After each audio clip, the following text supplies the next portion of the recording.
What's up, fam? Welcome to another episode of the Feed Me, Fuel Me podcast. Jeff and Durs are coming at you from Scottsdale, Arizona. We have the honor of sitting down with Jill Petersen, the founder of Hermonia. Hey! Hey! What's up? Hi! I'm so happy that we've reconnected. It's been too long. It's been too long. And when we connected last week, we picked right back up. So that always feels really good. Super good. Real quick, because you've got a lot of things going on. Give us the cliff notes of your journey for everybody who doesn't know who you are or what the mission, which is what we'll dive into, of Hermonia is. You got it. Well, first of all, I'm so excited to be here. Yeah, thanks for being here. Yeah, I want to sing a song after this, so this microphone is... We can do that. Okay.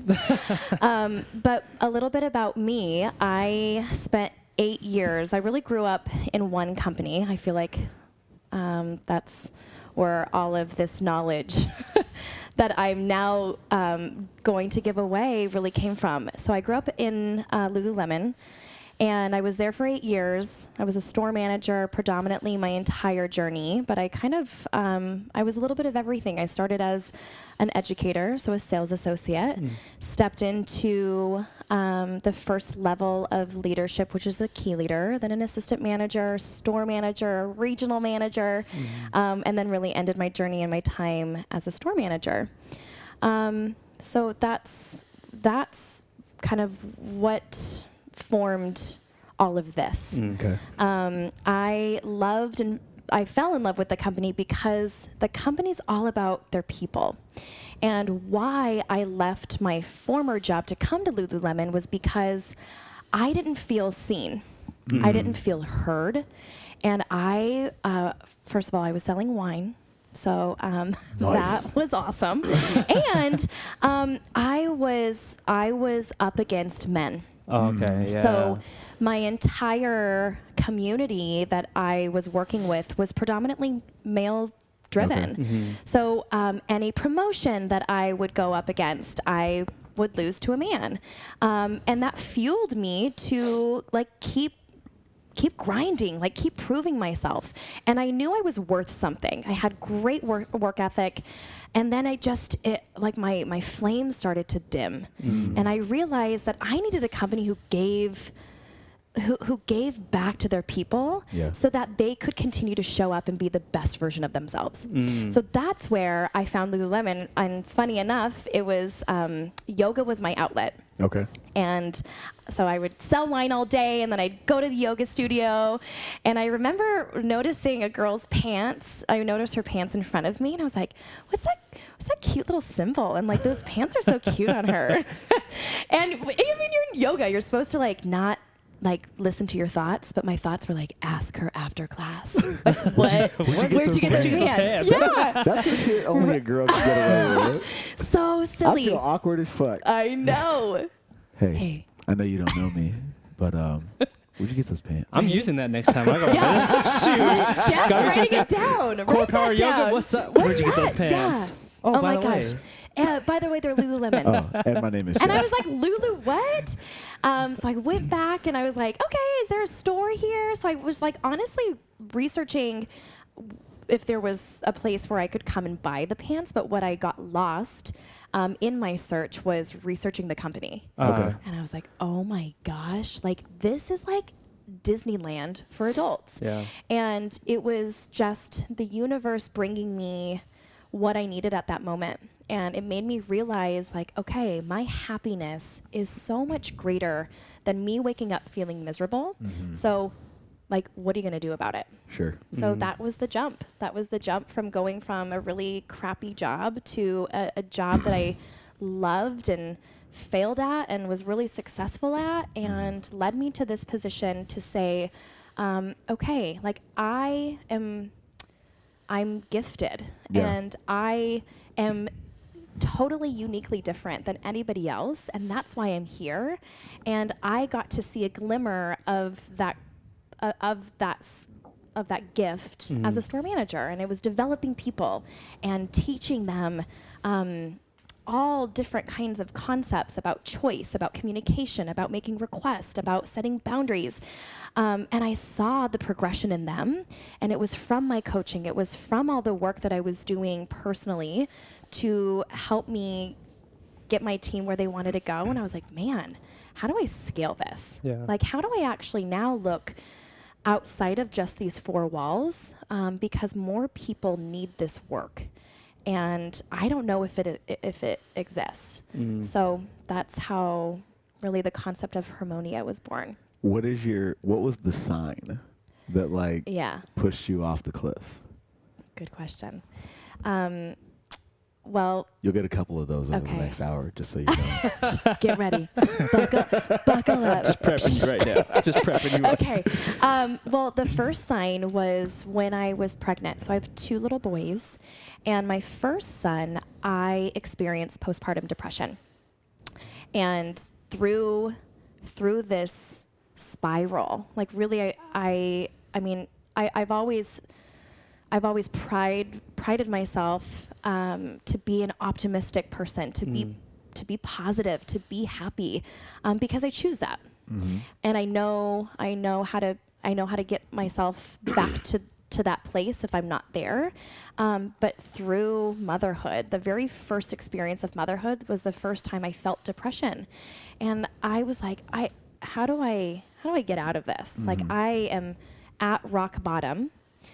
And I've never been here before, and I did not know what to do. I didn't want to talk to my husband.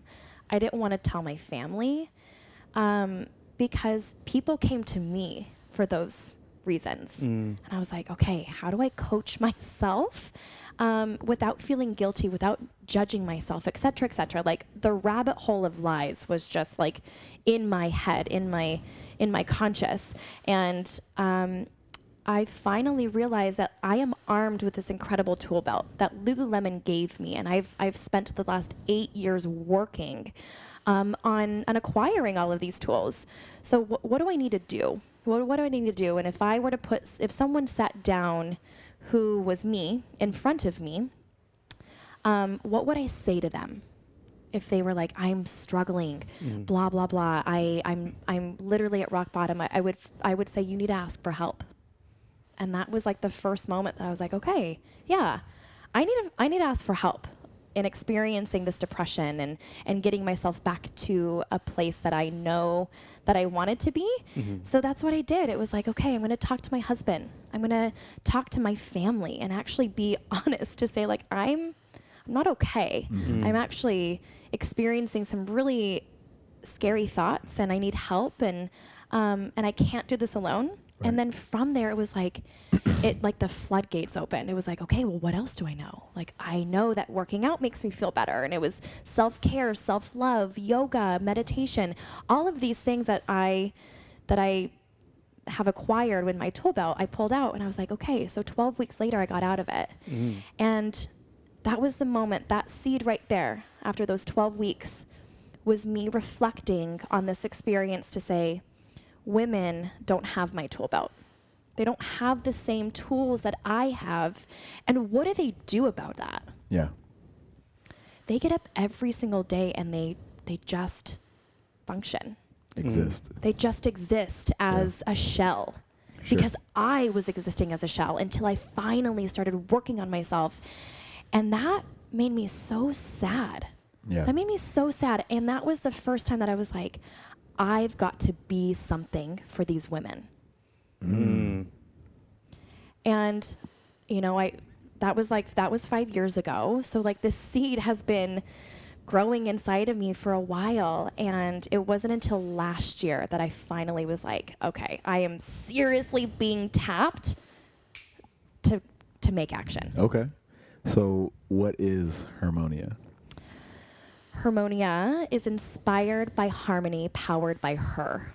So I see what you did there. Yeah, right? It's a totally made up word. But it's not just for moms, it's for all women. Sure. It's through my struggle and being vulnerable in my experience, I experienced other women having the same struggle. Sure. And I was like holding hands with these women and saying, like, you don't have to do this alone. Like, how do we flip the script to say that that being quiet and our thoughts have to be internalized. Like that doesn't have to be the normal. Like we can change it on its head by creating space, by actually talking about where you're at without judgment, because we're all in it together. We all experience the same thing.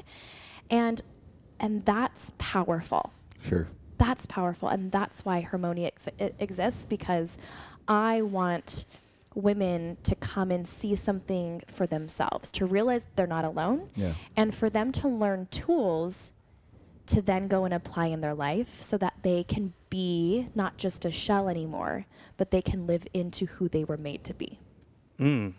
How does somebody, when they first like stumble across Harmonia, like what's the introduction to Harmonia? Are they coming to your house or shop or website? What's like their introduction to finding it? It's through the website, and finding me on social media. So it's just harmonia.com.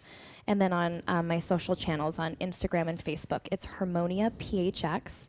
Hey, I see you guys. Yeah. I see you guys. I see you guys. Right? And that's where they can find really the story. Like the website, it's more story based. It's my heart. Everything that's in my heart, on my heart, is on that website. Yeah. And then really where people are going to get more information on workshops and classes and that sort of thing is through social. Yeah. Okay, so it's a workshop based where you're building this collection of women together, where they reach out to you and say, "Hey, I'm experiencing, this emotion." And then you do like how's it work? Like one-on-one coaching workshop? So if women are more one-on-one based, I offer that as well, and you can find all of the services and everything I offer on my website. So one-on-one coaching is available, and if women want to actually find that community, because it takes peeling away layers in order for her to feel comfortable. So again, meeting her where she's at. If she feels comfortable just one-on-one, then that's where I'm going to meet her. And then eventually, how does she come and experience what a group setting's like, to get something a little bit deeper, because we all learn from each other, and a workshop setting is so powerful. So one-on-one workshops, and then really I'm mobile. So if corporations want me to come and speak, not only just to women, but for men as well. So it's a lot of personal development work. Sure. So teams, I love to talk to teenagers, special events, speaking, you name it. I kind of do it all. That's dope. So Thank you. Like growing up, have you always been a person that loved teaching and helping others? I know, Lululemon equipped you with this skill set. You learn the skill set in this tool belt, but the compassion and caring that comes across from what I can tell in our conversation. Yeah. That's something that it seems like it just comes innate to you. Is that a true statement? Yes. And I've kind of had a battle with this too, because I feel like, coming to this conclusion and creating this business, came from a personal struggle, but my background is actually really healthy. And I was comparing myself to people who didn't have a healthy background, who might have experienced trauma or didn't have a really healthy home life, et cetera, et cetera. And I was comparing myself like, oh, but their story's way better than mine. And, we're all here for a reason. We all have these really great, unique gifts. And I, from a very, very young age, men, women in my life, my mom, my dad, my grandparents, everyone told me how beautiful I was. Everyone told me, and not just told me, but would make me say that to myself. So all I knew growing up was how beautiful I was. And not in a cocky, kind of way, but I never, in high school, in college, I never found myself comparing. I was never body shamed. I loved wholly who I was as a person. And that love and compassion and people telling me these affirmations, and then I would affirm them to myself, built my muscle. I have worked on this muscle for so long that I was like, man, I get I get to now carry this into this work. And that's why I am so good at my job. That's why I love people. I will stand for people when they're sitting on themselves. It's like, that is in my DNA, is cheering for people, standing for people, coaching for people, and not just in a loving way. I might have to like give some like harsh love as well, but it always comes from a place of love, and it's because of how I was raised. That's so cool. I think it's a really true statement. Do you find yourself when you're dealing with your clients and people that, you know, you're getting all of their feedback, whether it's negative or positive, do you sort of take on their emotion where it weighs you down a little bit? And if you do, like, you know, take on their emotion, how do you clear yourself of that energy, you know, from working from different clients? That's a really great question. And something I actually teach as well is setting boundaries. So yes, because I am a feeler and I am very empathetic and compassionate in this work, I do take on what they're telling me in the moment, but I also am I've again worked on this muscle to distinguish I am, you are.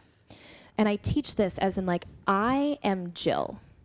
I'm loving, I'm funny. I get to like remind myself of who I am. And then I'm able to separate like, they are who, that's them. So I don't need to take on, if I'm not saying like I'm, you know, whatever this person in front of me just told me, like, that's not who I am. Right. So I have to be able to say like, okay, I am this, they are that. And that helps me separate energetically, like taking on that emotional toll, because that's all I do all day is like listen to people and like want to help them. So that's a really good practice that I have. And then honestly, coming back to my breath, it's like, how do I just clear myself? Like, okay, like that was heavy. And it's honestly like putting my left hand on my heart and my right hand on my belly and just taking a really deep breath and letting it all go. And like, okay, I'm back. Like wiggling my fingers and my toes, like, okay, am I back in my body? That helps me get back to like, okay, I'm here, all is good. So it's like those boundaries help me not take on too much. And sometimes I'm really okay if I can't clear my energy with them, I'm okay saying that. Like, whoa, I'm not feeling okay. Or, you know, especially with my husband, might not be with the client, but my husband, it's like, hey, I need you to know that like how you're showing up is actually impacting me. And here's why.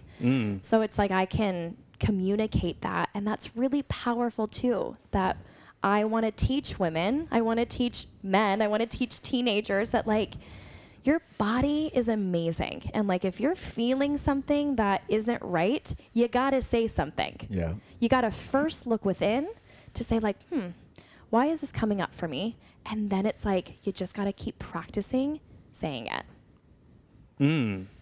That's wild. Because like we were talking off the mic earlier, like as men, for instance, we suppress a lot of emotion. So like we feel, and it's just like, okay, let's shut that shit down. Like let's Yes.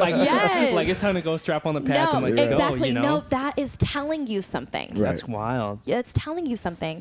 And if you get really good, and I love body work, like if you can like, if you're tense in your shoulders, it's like, okay, well, think about it. Like, what are you holding? Like, what are you holding on to, or what's weighing you down? Yeah. Like our body is amazing. And if we can just tap into that and listen, like something's telling you something. And you just have to quiet your thoughts. You have to quit, you know, the belief of I got to suppress. Yeah. And just explore. What intrigues you about all of that? Like, because, you know, in everything that we do, you know, people that are passionate about what they do, it genuinely comes from a place of discovery, you know? So like, what is it about you in this coaching life now that really intrigues you? What are you on a mission to discover, either personally or using the vehicle of other people? Yeah. It's because I have had the most amazing breakthroughs in my life. I have witnessed miracles in my life through this work.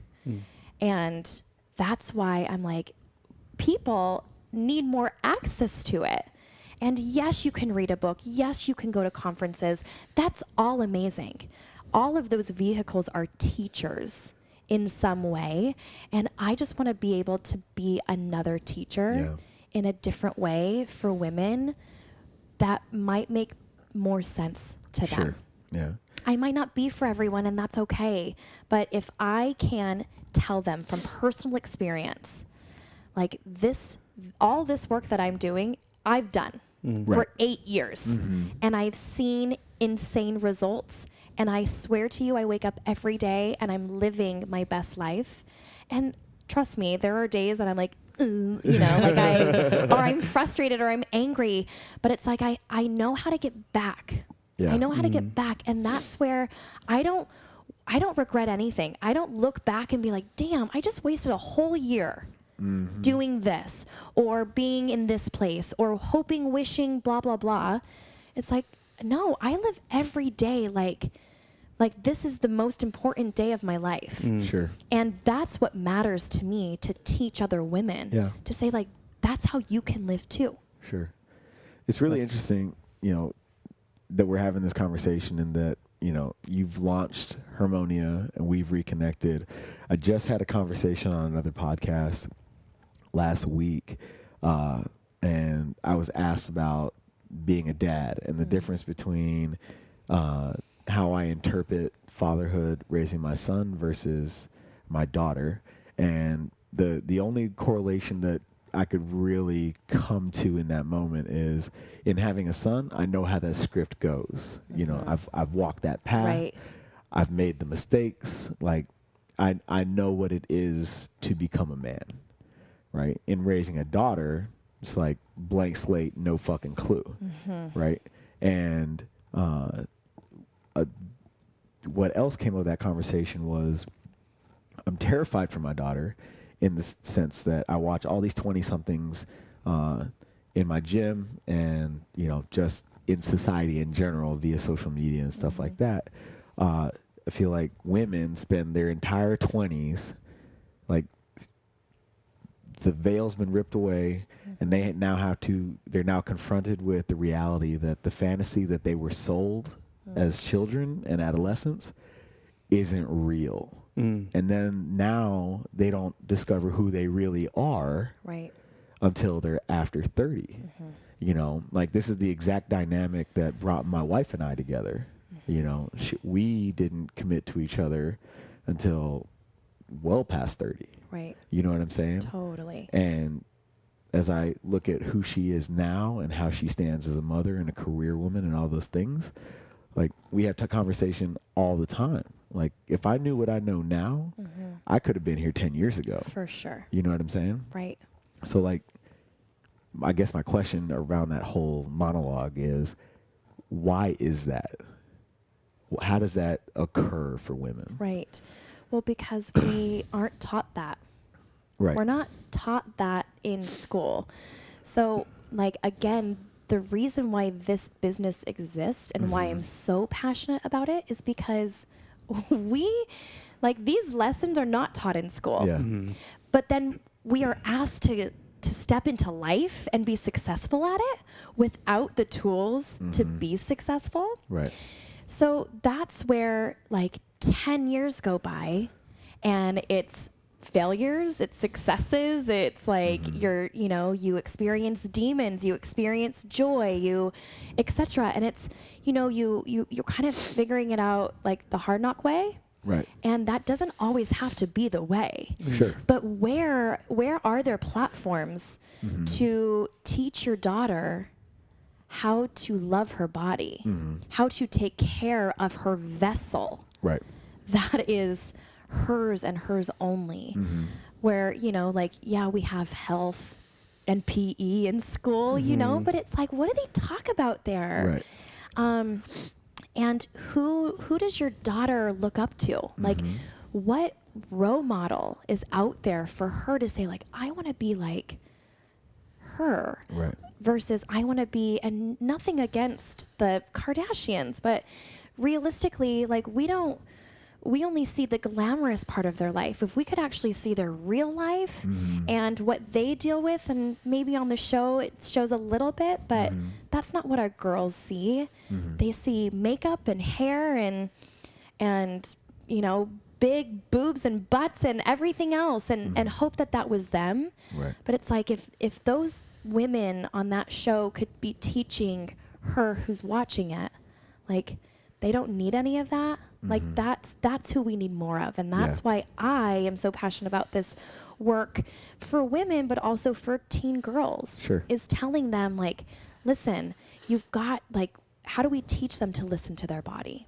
How do we teach them to take care of themselves? Right. How do we teach them to communicate powerfully?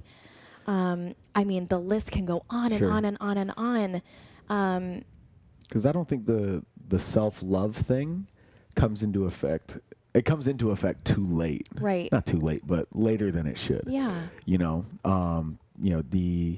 we were talking off the mic about, you know, Jeff touched on it. Guys are taught, you know, very objectively, black or white, you win or you lose, you don't cry, you internalize that shit and you keep moving forward. And I feel like women, especially in childhood and early adolescence, it's so subjective. It's my validation is subject to your opinion, and you know, the girl who gets to lead in the play versus Right. the guy who gets the starting job on the team. You know, he ran faster, he made more tackles, he did more things in practice. Boom. But, you know, because you pirouette a little bit better than I do, Right. or you're a little bit taller than I am, like the stats Right. on performance are skewed dramatically Totally. from what men are taught to focus on Right. versus what Right. women are taught to focus on. Yeah. Do you think is that a true statement? I believe that. Okay. Yeah, in my opinion, I believe that. And it like if we can teach our daughters and young women and moms and whomever that, like, it doesn't matter. Like, no one else's opinion should matter to you. Right. Like, that is such an important lesson, and we can say it until we're blue in the face, but until they, like, really believe that for themselves. Right. And saying it is one thing, but they have to, like, actually experience. So, like, how do they experience that? And it's creating workshops, it's talking about it, it's consistency, it's forming a habit around that so that she can really believe that, listen, like, the only person I can change is myself. Like, if I'm looking at everybody else and hoping and wishing, Yeah. then, like, let that inspire you, but you're the only person to change, to, like, get to where you want to go. So as opposed to, you know, competition, it's like collaboration. Yeah. How do we teach her to see that if she's you know, in comparison, it's like, okay, well, how do you then go up to that girl and ask her, like, dang, you are an amazing dancer. Like, what do you do? Versus, you know, whatever, like Wishing from afar. Yeah. You know, ripping her down or ripping herself down, saying, Sure. like, I'm not good enough, da da da da da. It's like, no, how do we flip that for them? Yeah. How do we teach them? And it's about collaboration. Go up and ask her why she's so good. Do you think that the root of the problem, where men are taught to kind of, worst case scenario, go it alone and figure it out, women are kind of steered away from the abundance mentality? Like, there's a very scarcity mindset in the dynamic that you were just talking about. The wishing from afar thing, the lack of collaboration. You know, it seems like underneath all of that it's all based in scarcity, as opposed to abundance. And it's different than the independent thing that we're talking about with guys. You know what I mean? Yeah. Like, we're not even considering the option of somebody else's existence. Right. I'm just going to figure this shit out. Right. That's kind of the message that is driven home for us, versus girls are like, look at her, look at, you know, but they're not taught, you know, maybe if you just go up and ask her, or you seek the proper guidance, right? You'll get what you need. Totally. You know what I mean? And everything, like, if you were to, you know, again, look really, really deep at the root of everything, it's I'm not good enough. Right. She will always say, I am not good enough. And it's teaching her, okay, well, what are the tactics? What are the strategies to support her in actually seeing her for the first time as enough?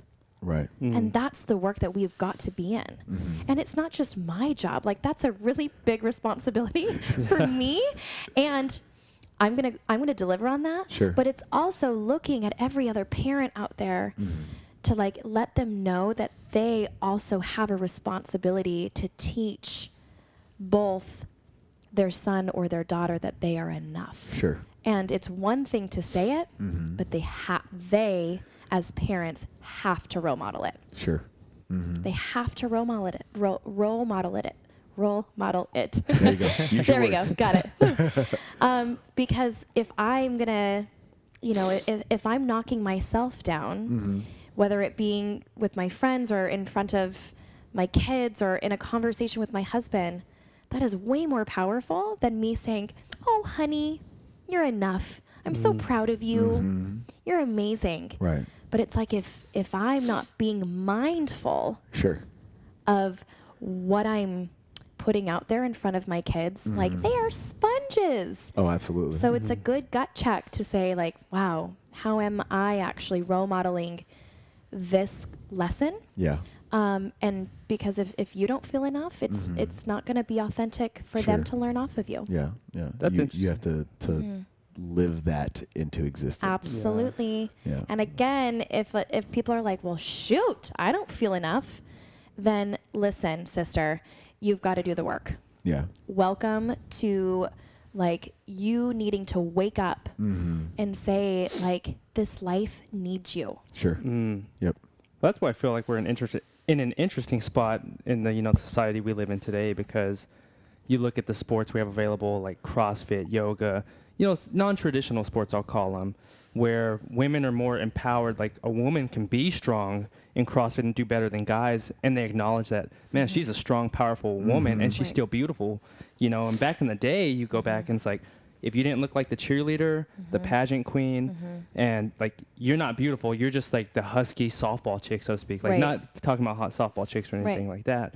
But now it seems like women are more empowered to be strong, beautiful, intelligent, all those things with what the world we live in today. Yes. And it's been nice to see, because, you know, just coming from the backgrounds, we did bodybuilding, all that stuff. For men, it's not as difficult. Like, you get on stage, you're used to being judged, you're used to being yelled at. Yeah. But earlier this year, I was able to judge a pageant back at home. Oh, that's cool. It was cool. I think the oddest thing for me was that, like, you look at the Miss America, you know, their standards for judging women, and I almost felt like odd doing it, because they're like, you have to pick the most beautiful girl. If she doesn't match the Miss America standard of beauty, it's like she gets ranked down. It's like, and it was all these, like, categories of, like, what defines a beautiful woman. Like what was on that sheet? You know, it's talking about, like, the look. So if they don't have this, like, if they're, like, overweight a little bit, or if they don't have the bikini look, they don't look good in a gown, they don't have the walk. And then you see these young women go up there, they're teenagers and young. It's just like, for them, they're going in their mind, if they don't win the contest, they're like, I didn't win because I'm ugly. Right. And, like, I was saying, I'm there's a not judge. thin. Yeah. And I was feeling bad. I was like, shit, like, it's not, you didn't win because you're ugly. It's just like the standards didn't, but I don't want them to go home. Way to perpetuate the cycle, Jeff. You know, and that's the thing. I was like, what did you say, You know, Jeff? and that's the thing about it. Did you do something about it? You know, and that's the thing about it. It's like, Come on, tell me that you just didn't leave. yeah, they're stuck to these strict standards, and it's like, how do you sort of, like, keep the women, you know, soften that blow. You know, soften the blow, because, like, or you as a judge, like, oh yeah, it's just a contest. Contextualize it properly. Yeah, because I think that's a better way to put it. to us it's a contest, you know, but to them they go home and, like you said, their self-deprecation talk is like, I'm not good enough, I'm not this, I'm not this. And it's just like, that's sort of tragic to see to me, you know. And I feel like that old, like the older way of doing things, you know, is counterintuitive to how we should start raising women and, you know, empowering them. How do we flip the script on pageants to say, like, what could we do to empower our younger generation so Bring that them all over they to CrossFit. yeah, you know. Right. But you I think know, it's like, you know, wear your street clothes, wear, Yeah. you know, like, it's like, that would be a really cool project. Yeah. I'm going to bank that in my, like, maybe in the future I Yeah. might create like something like that. Well, here's the thing about those two dynamics, right? When you look at pageants, bodybuilding, fitness, figure, all that stuff, right? Very, very subjective, Mhm. right? Maybe the judge likes brown-eyed girls, Right. blondes, brunettes, whatever. Maybe their idea of this particular category is a harder look. Maybe it's a softer look, whatever. The thing about what I love about what CrossFit has done for women in society, it has given them room to exist in their being, Mhm.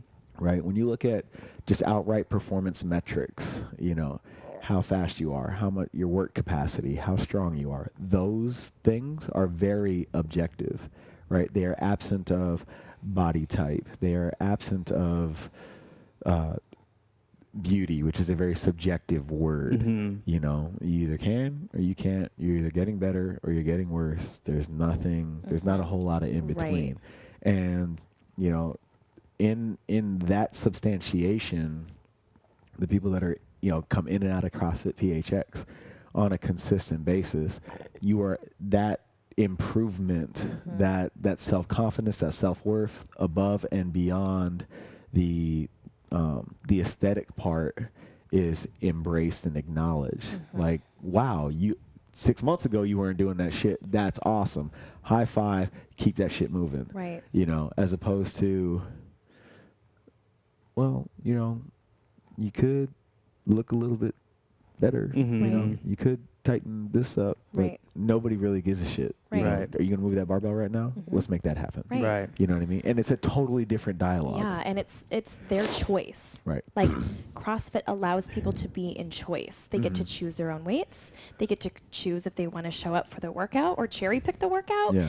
They get to choose if they're seeing success in their workouts that they might want to dial in their nutrition. You know what I mean? It's like it really allows people to just be in choice. And there is no person telling you yes, no, good, bad, right, wrong. You know, it's like it's really like it is self-discovery of like, wow, I'm the only person that can change myself and I'm competing against myself. Right. And I think that's a really powerful lesson as well is how do you become better 1% every single day? Yeah. How do you compete against yourself? And I just led a workshop last week and I brought in Steve Prefontaine, and he is this amazing runner from the 70s. And We know Pre. you know yeah. Pre. Okay, Yeah. good. Yeah. I didn't know a lot about him, you guys. Are you serious? That's the man right He's there. the man. Jared Leto was his. Yes, in the movie. was the guy who played so him. good. Yeah. So I was telling these young girls, I was working with a group of teens, and I was telling them that, and I showed this video on YouTube, and he always won because he wanted to be the first person to win the race, like, and not just like win the race, but like be the leader of the pack. Right. And his coach was like, listen, if you ran like for the first couple of miles, like kind of the back of the pack, and then like the last 2 minutes you sprint, like that's how you should, like, that's a better way of winning. And he was like, listen, Coach Bowman. yes. And he was like, Pre, Yeah. was like, that's not how I want to win. Like, if I'm going to go out and compete, I want to win the right way. And like, to me, that's the right way of winning, is winning the whole race the entire time. Yeah. And he never looked at another person to say, like, I'm competing against this person. He looked at his times and he competed against himself. And that's why he was so, I mean, he's still a legend to this day. And I'm like, that is so powerful. How he started and how he finished was the exact same way. He never cut a corner. Yeah. That is solid. You mentioned Yeah. you worked in a male-dominant industry, coming from the beverage industry or wine and spirits. Yeah. You know, and you see a lot in corporate America where women are moving up the ladders, taking over CEO positions. But you notice a lot of women, to get those higher positions, they delay their family life. Like they don't have kids, they don't, marriage and things like that. How do you tell a woman who comes across you in Harmonia, like, you don't have to delay that? Because if they do have a kid, I've seen it, especially in the beverage industry, they kick the woman back. She's not allowed to get into sales, or she gets laid off because she has to do, how do you explain that to women? It's like, to where they can know that they own themselves, they own their power, and they can still progress and get to where they want and deserve in companies without having the fear of, being kicked back down the ladder. Well, what I would say is, honestly, you take it season by season. You take it season by season. And that doesn't mean that her goals don't matter. She might have goals in 5 years to run a company. But right now, if she's pregnant, the season of her life is going to change, and she's going to need to care for this little baby that's growing inside of her and really starting and nourishing a family. So it's all about seasons, and it's prioritizing. So as opposed to like having all of these goals, because as a mother, and it like the easiest way for me to coach people around goals as a mom is prioritize. Because you can get so lost in hoping and wanting and wishing, and then pushing off things that are important to try and, kind of strive for bigger things. And because for me as a single woman, like I was just, climbing and doing all of these things. But as a mother now, I'm like, I have to take into my kid, like I have to now consider other beings. So I can't have everything all at once. Like, what within my season is a priority for me to work on? And then once I accomplish it and I feel really comfortable and I'm moving and grooving and I find consistency, okay, cool. What else can I layer on so that I don't feel overwhelmed, and that I'm still taking care of myself, but I'm also taking care of my family, and I'm also living into this future that I see for myself. So it's being really, really clear on where you're at in your life to be realistic, and then prioritize. What's urgent and important for you to work on? One thing, just one. Because when we work on 5, listen, it comes at the cost of something else. So what's one thing? And then from there, it's like, okay, cool. What's next? What's next? So it's one thing. Looking at your season of life. That's interesting. Yeah, because, you see it. Coming from a male perspective, like we don't have to have that same type of word. Like you can have a kid and just keep going. But a woman, like I've seen it when I used to work at SAP. Like they would just delay that gratification of building a family because, hell, they're not going to make it to the top if they have this kid. And it's like that's a sad thing to see. Is like so understanding the woman's perspective on like going through those struggles as you grow up with your sisters, your nieces, and things like that. Starting to see the struggle that they've gone through is just like, it's super interesting to finally have insight on like, wow, women's struggle is completely different than what a man goes through. And you don't think about that. And what I am offering, like that just little piece of advice is like, it might sound like, oh, that's it. Like work on one thing. But coming from my point of view, one thing to focus on will also help her sleep at night, take care of herself, like find time for her to go to the gym or for her to read a book to work on her mind, make dinner for her family, or like run around town with her kids. Like that, it's all encompassing of self-care and self-love. Because women, if they don't care for themselves and they just keep growing and grinding, whether they have a family or not, they're going to look back and be like, I'm burnt out. My tank is on empty. And now what? I'm unhappy. I'm this, I'm that. So that, like, what I want to teach is how do we shake how goals are and how they look for moms, because it's just different. It's very different from how I was when I set my goals when I was single, And I think that, to piggyback on that, when you're talking about the constructing your goals around your season of life, and going back to the whole prioritization of goals, really taking an introspective look at what your goals are, what your goals were, depending on your season, and aligning those goals with your priorities now. Exactly. You know what I'm saying? Absolutely. And it's, maybe that vice president spot and all the responsibilities and things that come with that aren't a priority. And if Right. it's not a priority, why is it still a goal? And 1,000%. Yes. Thank you for adding that, because that's gold. That mic drop. Show's over. That's coming. okay, and that's Hermonia. Michael's now the CEO and the founder. No, that's so good. That's it's perfect. You said it very, very well. I watch it happen all the time. Right. For people that are like, in the season of, they come into CrossFit with this like competitive fire, Yep. and, they want to do all the competitions under the sun and qualify for this and qualify for that. And then they jump into an entrepreneurial journey that has its own thing. Competition is no longer Right.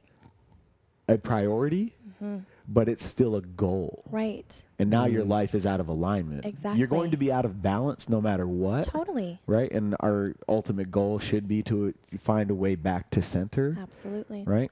But, you'll never come back to center if your goals are not aligned with your priority. Yeah. And let's just use that example really quickly. So if this person is now embarking on entrepreneurship, what goal within that can they work on? Right. That makes way more sense. And then you walk away being like, damn, I'm killing it. Versus looking at that goal of wanting to go to regionals or the CrossFit Games and being like, I'm not good enough. Or I'm a failure. Yeah. And it's teaching people, we break our own promises. Oh my gosh. All the time. Our words have zero power. We would rather commit to other people, because if I gave you my word and I didn't show up, I know that I'm going to disappoint you. But if I don't have anybody else holding me accountable, then it's of course I'm going to disappoint myself. Yeah. And I'd rather do that than disappoint others. But if we can disrupt that habit of breaking promises to ourselves, imagine the possibilities. Imagine that we can slow down on our yeses. Slow down on our yeses that align with our priorities and align with our goals, versus just saying yes because it's a yes. And because what we say yes to, it comes at the cost of something else. So that's another lesson that I'm like, come on, people. Let's work on this. Yeah. Let's work on understanding that our words have power. And if we don't actually practice that for ourselves, again, what are we role modeling for our kids? Right. How are we showing up with our own personal integrity? Personal integrity. Oof. That's massive. No, I think that you've got a very noble cause ahead of you, because while as empowering as your service is, I think that there are going to be, I know that if you're doing it right, you're going to have a lot of hard conversations with people. Because, fitness is, a window of life that comes and goes. Sometimes it's CrossFit, sometimes it's yoga, sometimes it's bodybuilding, whatever. There's a season for all that stuff. But when it comes to, you live with self all day, every day. Yep. And when you ask people who are in this space where they're now ready to accept the personal responsibility of looking inside and asking themselves, what is it about my situation that is not happening to me, but happening because of me? Right. Ooh.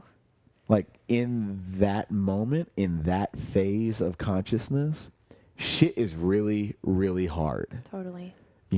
So I guess my next question for you is, how do you massage that for people so that it's not such a devastating punch in the face? Like, this is an awakening that we all need to have. Right. Like, as hard as you're taking it, that's good. That means it's impactful. It means something to you. Yeah. But you also need to understand that this is part of the deal. Absolutely. Massaging it is letting people know it's a practice. Like every day it's a practice. Every day is a practice. And it's practicing how you talk to yourself, how you listen to yourself. I just went to a mindfulness workshop last week, and she was a clinical psychologist, and she brought all of this really cool scientific knowledge that I like totally ate up. And a really staggering, interesting fact is a negative thought can stick within our brain immediately. And it takes 20 seconds for a positive thought to actually absorb into our brain chemistry. Really? Yeah. So when she used the word positivity, she was like, you have to consider, like, if you're doing something right, or if you're like feeling yourself, like you're like, yes, like I'm killing it. Pause for 20 seconds, like take a deep breath, like feel your body. Where are you at? Are you grounded? So that it's literally, you're restructuring your brain. You're rewiring your brain so that you're going to be more equipped in your practice to actually choose differently when you're up against a decision. Thought it was really powerful. So you can rewire your happiness. You can change. Yeah. You can. Like, scientifically, it is possible. But with these tools to teach people how to do that, like, I mean, you can think about a negative thought and like go down the rabbit hole for like 20 more thoughts, 50 more thoughts. And I'm like, dang. Yeah. Like, I just spent probably 20 seconds talking about how shitty I am, where, you know what I mean? Like, I need to now like water that positive thought and like really take a moment to nourish that and then just practice that. So mindfulness is a really big piece of how I want to massage this work as well. Yeah. It's like being patient, being compassionate, finding grace with yourself. Yeah. Like, if you can't like, like laugh at yourself. Sure.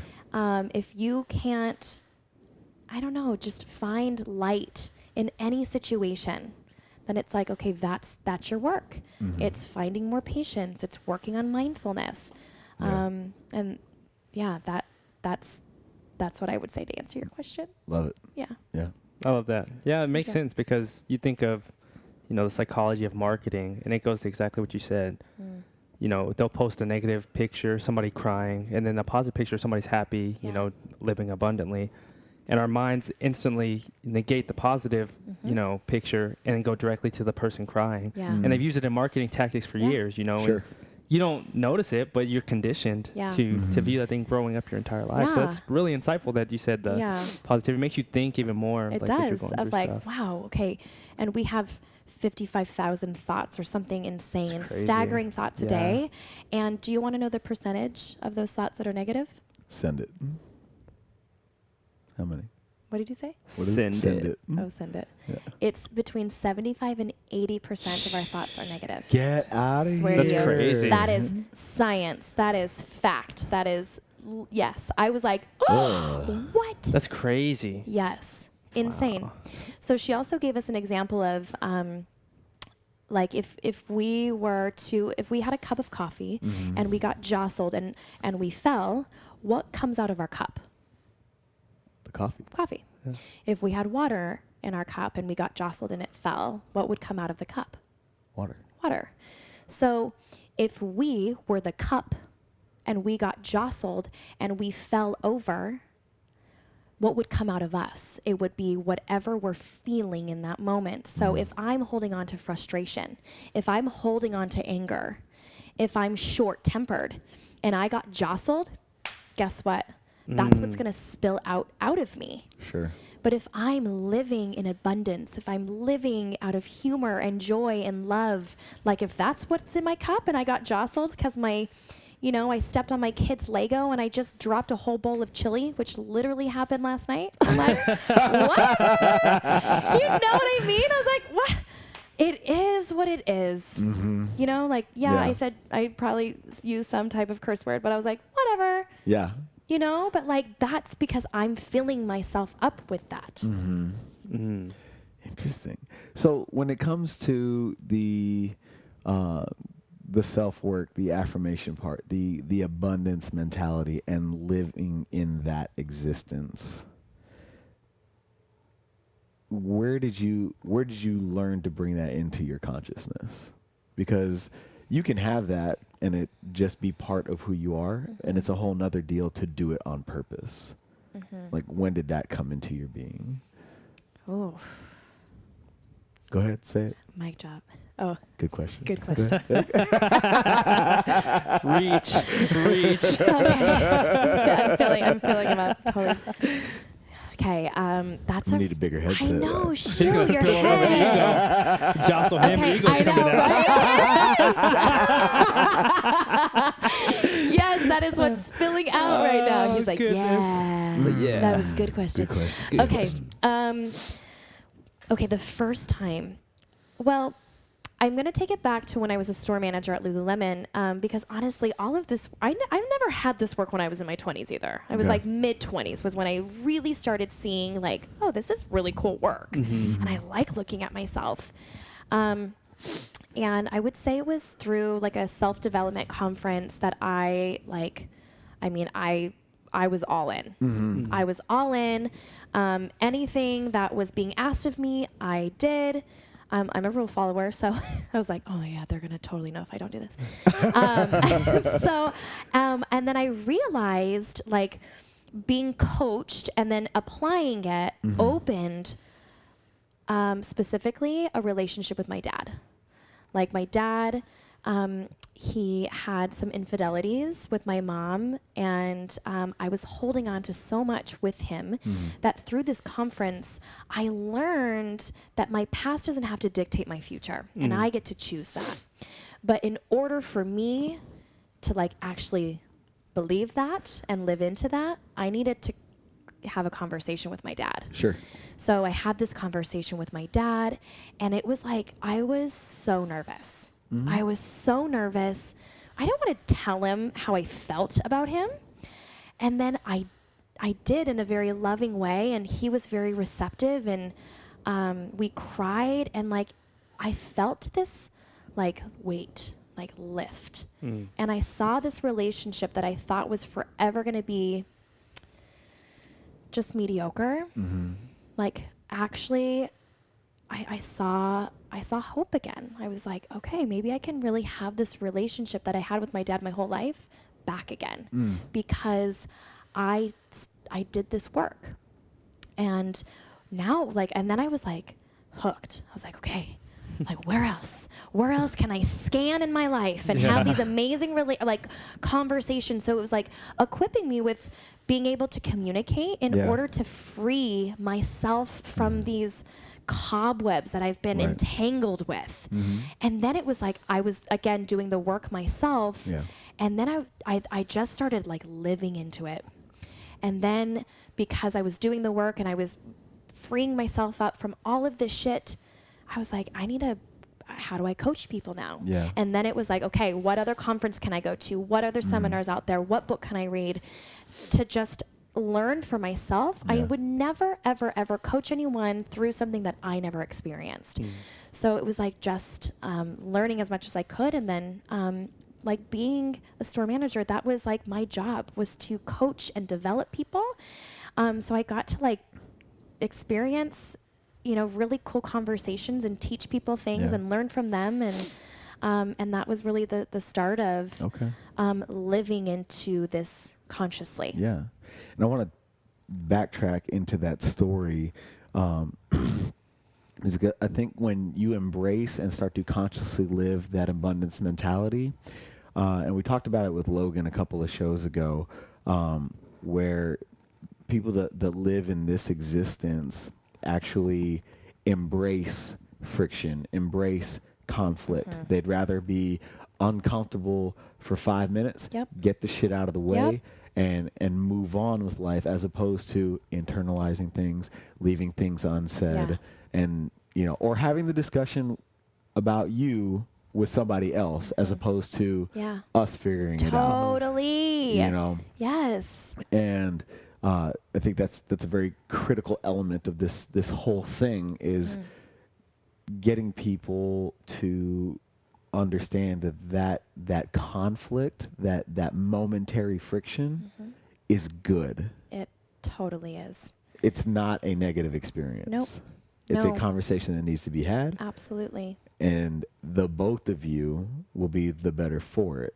Mm-hmm. And Yeah. your perception of that conversation, going back to what you said at the beginning, Yep. is completely up to you. Right. You control that. Right. And I was living in I was living in this story. Mm-hmm. I was living in a story that I made up.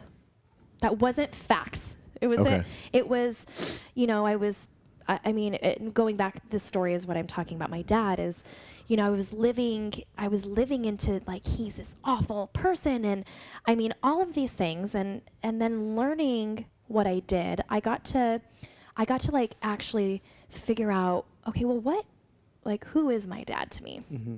He's loving and caring. Like, I got to like remember who he was. And then I was like, I was the one that perceived him this way. Mm-hmm.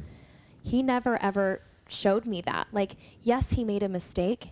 And do other people in my life who makes mistakes, do I show up that way for them? Or like, do I view them the same way? So I had to like be able to separate story from fact.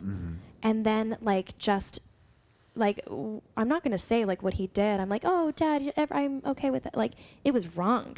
But that doesn't make me love him any less. Sure. And I did.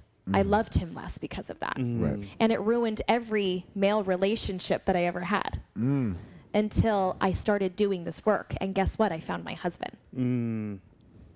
Because I was the crazy girl. I was the crazy girlfriend who I'm like, you better not cheat on me. And they're like, wow. Yeah, you attracted everything you didn't like, want. and then they're like, yeah, I don't think we are good together. Yeah. So, Yeah. I was like, why am I always single? That's wild. For reals, though. I Oh my am serious. Yes. That's hilarious. Yeah. And it was because of what I didn't want to deal with. I'm so happy that you're real enough with yourself to draw that correlation. Yes. Like, the crazy girl Yeah. has baggage that they don't want to deal with. Or the Right. crazy person, whatever. Right. Yeah. The asshole guy, Yes. hasn't dealt with his mommy issues. Right. Whatever. Yep. You know what I mean? Because we're so quick to be like, that's them. I'm this way because of somebody else. Right. No. Yeah. You're an asshole because you're choosing to be an asshole. Exactly. You know? Yeah, I was like, oh, he just wasn't my type. Mm-hmm. I'm like, no, it was, I wasn't my own type. Right, Yeah. right. And positive or negative, that which you think about most is what you invite into your life. That's right. And I think that people overwhelmingly underestimate that fact. I agree. What you practice grows stronger. And I mean, I wasn't practicing love and honesty. And, it was like, I don't know what the heck I was doing. And until I had an experience that allowed me to say like, okay, I'm all in. I'm ready. Yeah. I'm ready to shake my life up. And I had to come to that on my own. Sure. And so that's also like the work that I'm doing.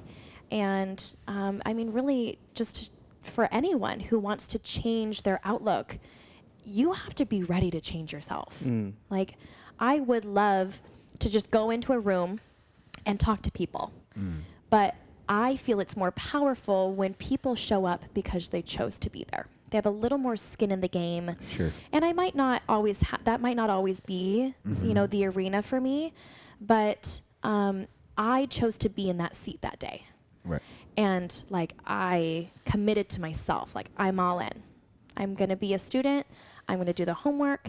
And that was like the first time that I had such a breakthrough that I was like, okay, I need more. I need more. Yeah. I need more. I need more. I need more. So it's, it's like giving people the permission to say like, okay, where are you at? And are you happy with yourself? Yeah. I love that. How would you define your life purpose at this point? Through Lululemon. Yeah. Yeah. I've always loved people. Like growing up. I don't get that from you at all. No. I know. Growing up, my mom was like, I don't want you in the kitchen, which maybe that was a good thing. But whenever family was over, it was my responsibility to go talk to them. So I would go talk to my cousins. I'd go talk to my great grandma who was 90. And no matter who was in the room, I was like relating, talking. And I've always loved people. But through the work of the last 8 years, growing within my leadership and serving different roles, seeing other people find themselves is such a joy in my life that I'm like, how do I do that? Yeah. How do I do that every single day? Like these fancy pants are so awesome, but that was getting in the way of what, what I wanted to be doing. So that was where, okay, I'm like the season of my life. I was a mom. I'm going through holiday and retail. I'm like, okay, what can be next for me? What can I prioritize? Like, I know that my purpose is this. I never thought I was going to quit my job. I always thought I was going to be a lifer at Lululemon because I loved the company that much. But what my first goal was, or what my first step was within my values and my priority was, I needed to have a conversation with my husband. Wow. And like that, as silly as that was, like that was your goal. It freaked me out. Sure. Knowing that I also was bringing in a really great income. And I was going to have to ask him if he could provide for our family and put his goals on hold so I could live into mine. And that was really scary for me. Sure. So, you would think like, oh, I did it within a day. Like it took me months. Yeah. I was like, okay, we got our drinks out. I'm like, okay, I'm ready. And then I was like, okay, weeks go by. Yeah. So it was like, I was like, okay, come on, I got this. And then from there, it just was like, okay, let's do this. Dope. Yeah. That's awesome. I love that. Thank you. So diving into your daily practice, before we let you go today, I'm going to ask you 2 questions in succession, and you can ask them and you can answer them on any level, mental, physical, spiritual, wherever you're at. Okay. The first of which is, what do you do each and every day to feed yourself and kickstart your motivation? And the follow-on to that is, in that daily practice, how do you fuel yourself to create that sustainable momentum over time, especially now that everything's in its infancy and you're like running? Okay, so the first was feed. Second one is fuel. Got it. See what you did there? Yes. Oh, so good. You guys are so smart. Right. Jocelyn. Jeff's the smart one. Jocelyn's Jocelyn again. He's like, We're I'm all so smart. Good. I want you guys to say that about yourselves. It's amazing. I wake up every day, and this has been just kind of a newer practice of my life. And I wake up thinking about my intention for the day. But as opposed to making it different every single day, I'm inviting in, like, what miracle is going to happen to me today? What blessing or what miracle, and sometimes I'll throw in magical. Like, if I can if I can manifest magic, if I can manifest miracles and blessings in my life, and when they happen, I'm not like surprised. I'm like, oh shit, that's that. I started my day this way. This is amazing. So I wake up every day and I just take a breath because my kids are usually in my bed or screaming at me. And I'm like, okay, what blessing is waiting for me today? Or like, what magical message am I going to hear today? So that's how I start my day. That's what fuels me. And then I'm just open. Like, I'm open throughout my day of like, okay, I'll run into someone who I haven't seen in years. We have a deep conversation. I'm like, that was my blessing. That was my miracle. And then what feeds me is, especially in what I'm doing now, is just listening to my gut. My gut feeds me to say yes. And going back to listening to our body, in the past, I always listened to my stupid head. My gut would say like, no, but my mind's like, no, do it. No, do it, girl. You know, and then I'll do it, and then I'm like, damn it, that was the wrong. I totally made the wrong decision, but my gut was telling me. So I'm listening to what I'm saying yes to from my gut versus my head. And it's like putting myself in positions like this. It's being able to meet people like you, saying yes to things, and honestly, like skipping the bullshit. And when I see people, it's like I want to know about them. Like I really want to know what they're up to and what they're doing, because again, that's a blessing for me to maybe uncover something for myself or see something new in them. Period. Love That's it. it. And where can everybody in this community go follow you and support you? Which we have personally, professionally, everything. So my website is hermonia.com. Okay. HERMONIA.com. And then my social handles on Instagram and Facebook are Hermonia PHX. That's it. Awesome. Sweet. Yeah. Love it. Would you like to do a workshop for the girls at the gym? Yes. Let's do that. We'll figure that out offline. Done. Yeah. I'm Awesome. in. Sweet. I'm in. You guys were amazing. You're amazing. You're amazing. You're Yeah. amazing. You guys out there in Feed Me, Fuel Me land, make sure you get out there and support everything that Jill has going on. Support Hermonia. She is single-handedly, for the time being, leading a movement in an extremely positive direction. So we appreciate you being with us Yes. today. Thank you. Thank you guys, you. this is an amazing platform. Thanks, Until you guys. next time, guys. Feed Me, Fuel Me.